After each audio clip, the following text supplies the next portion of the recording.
Hello students, welcome to Learn India Everyday platform run by Elcaro Career Institute। मैं doctor Manoj, आपकी physics faculty. Advance physics के आज के इस सेशन में हम डिस्कस करने वाले हैं कॉम्बिनेशन ऑफ स्प्रिंग के कंसेप्ट को। जैसा कि बच्चों आप जानते हैं, कॉम्बिनेशन ऑफ स्प्रिंग का जो कंसेप्ट है वो फिजिक्स पढ़ने वाले स्टूडेंट्स को अलग अलग लेवल के ऊपर काम में आता है।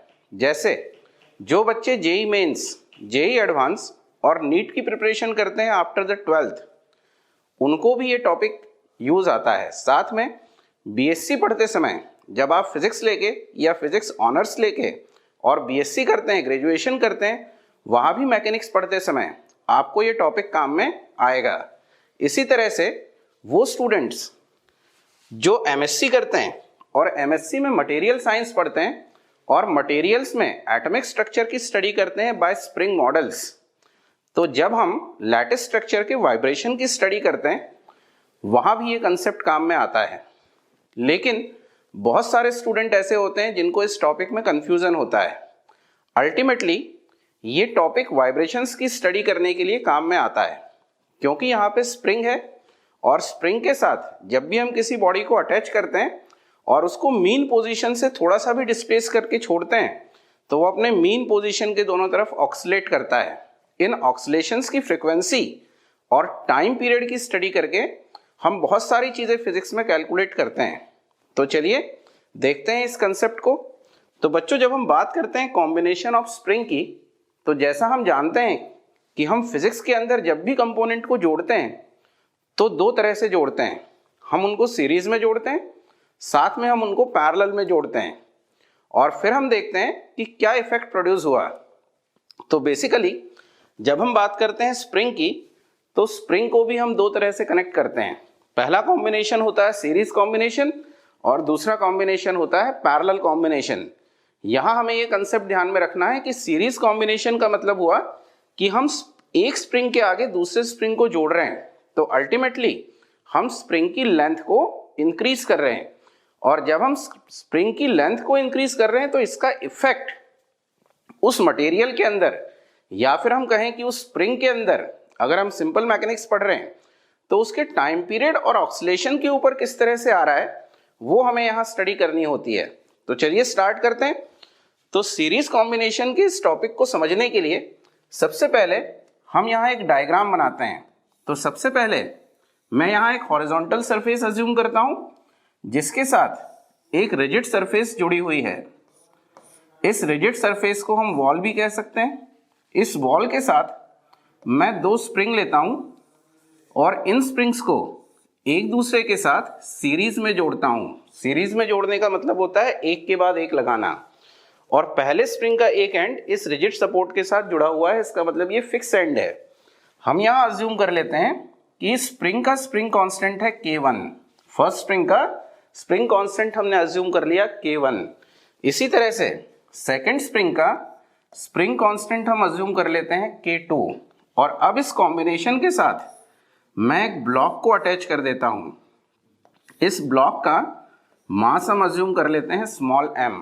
इनिशियली हम ये अज्यूम करके चलेंगे कि इस सरफेस के साथ किसी तरह का कोई फ्रिक्शन नहीं है, और फ्रिक्शन नहीं है इसका मतलब मैं यहाँ कह सकता हूं कि फ्रिक्शन कोफिशिएंट की वैल्यू होगी 0।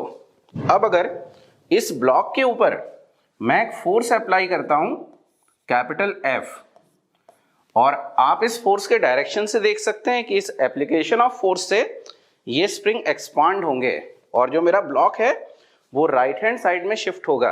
मैं अगर ये अज्यूम कर लूं कि इस फोर्स ने इस ब्लॉक को x डिस्टेंस से डिस्प्लेस किया, तो बच्चों क्योंकि यहाँ जो स्प्रिंग है वो एक दूसरे के साथ सीरीज में जुड़े हुए हैं, तो जो फोर्स मैं इस ब्लॉक के ऊपर अप्लाई कर रहा हूं वो इक्वल अमाउंट में इन दोनों स्प्रिंग के ऊपर अप्लाई होगा। लेकिन क्योंकि इस स्प्रिंग के स्प्रिंग कांस्टेंट डिफरेंट हैं, तो इनमें जो डिस्प्लेसमेंट प्रोड्यूस होगा वो डिफरेंट होगा। तो मैं अगर यहाँ अज्यूम कर लेता हूं कि फर्स्ट स्प्रिंग में जो डिस्प्लेसमेंट प्रोड्यूस हो रहा है वो x1 है और सेकेंड स्प्रिंग के अंदर प्रोड्यूस होने वाला डिस्प्लेसमेंट x2 है, तो हम ये कह सकते हैं कि total displacement in the block is equal to sum of these two displacement. तो यहां मुझे एक रिलेशन ऑटोमेटिकली मिल जाता है मैं यहां लिख सकता हूं x equal to x1 plus x2।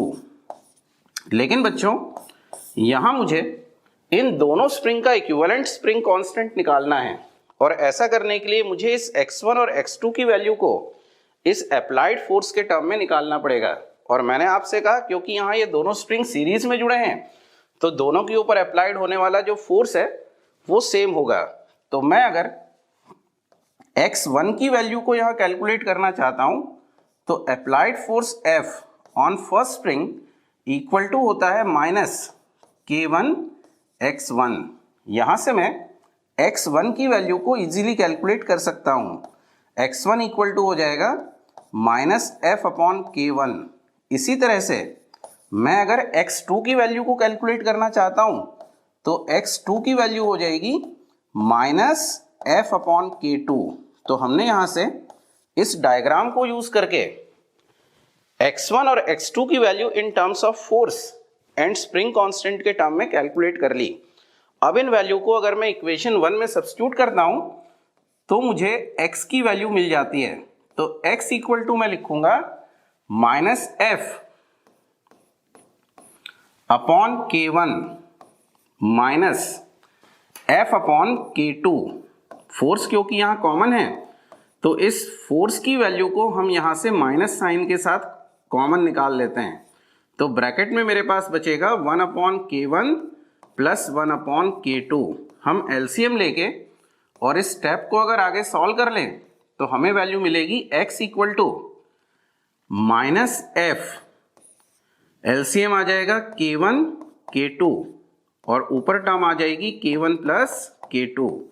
तो मैं अब अगर F को एक तरफ कर लूं और बचे हुए सारे टर्म को दूसरी तरफ ले जाऊं तो मैं लिख सकता हूं F minus K1 K2 upon K1 plus K2 और साथ में आ जाएगा x। इस इक्वेशन को मैं कहता हूं इक्वेशन नंबर 4।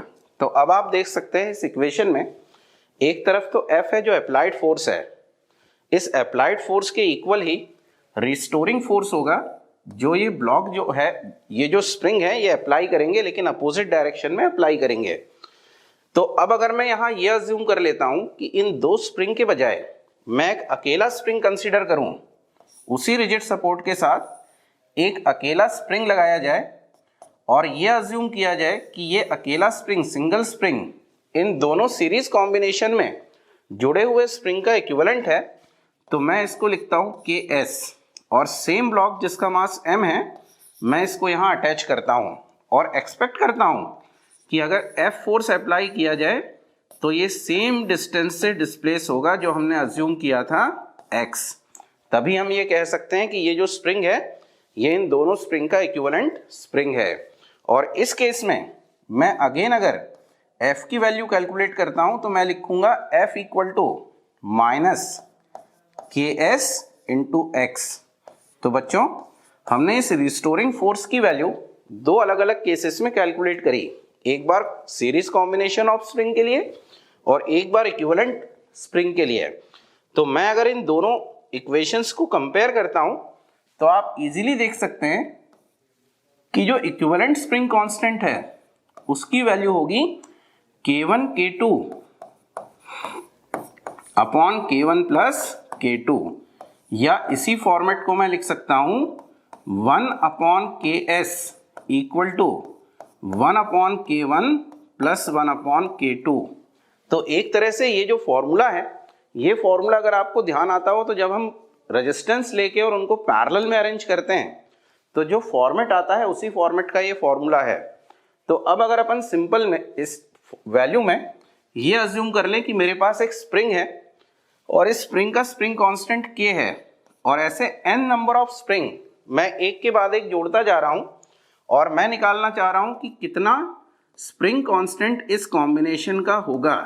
तो मुझे n नंबर ऑफ स्प्रिंग के स्प्रिंग कांस्टेंट को इस तरह से ऐड करते जाना पड़ेगा और जब मैं इसका सम लूंगा तो ये हो जाएगा n अपॉन K। तो मैं यहां से लिख सकता हूं KS equal to K by N। तो बच्चों आप देख सकते हैं कि स्प्रिंग्स जिसका स्प्रिंग कांस्टेंट K है, n amount of spring series में अगर जोड़े जाएं तो उस कंबाइंड स्प्रिंग का स्प्रिंग कांस्टेंट 1/nth टाइम हो जाता है। इसका मतलब अगर मैं स्प्रिंग की लेंथ को बढ़ाता हूं, इसका मतलब है कि स्प्रिंग की जो स्टिफनेस है वो कम होती जाएगी, और स्टिफनेस कम होने का मतलब है कि मैं उसको इजीली खींच सकता हूं, वो इजीली स्ट्रेच हो जाएगा। तो बच्चों हम जानते हैं कि किसी स्प्रिंग के लिए जो टाइम पीरियड का फॉर्मूला होता है वो होता है T = 2 पाई √ m/k। तो अब अगर इस k के बजाय मैं इस ks की वैल्यू को यहाँ सब्स्टिट्यूट करता हूँ, तो आप बड़ी आसानी से देख सकते हैं कि जो नया टाइम पीरियड होगा उस टाइम पीरियड की वैल्यू T' = होगी √n multiplied by previous time period of that oscillations. तो इस तरह से आप बहुत इजीली ये देख सकते हैं कि जब हम स्प्रिंग को सीरीज में जोड़ते हैं तो उस नए स्प्रिंग से टाइम पीरियड के ऊपर क्या इफेक्ट पड़ता है। इसी तरह के कुछ और कंसेप्ट लेके हम फिर मिलेंगे, तब तक के लिए नमस्कार।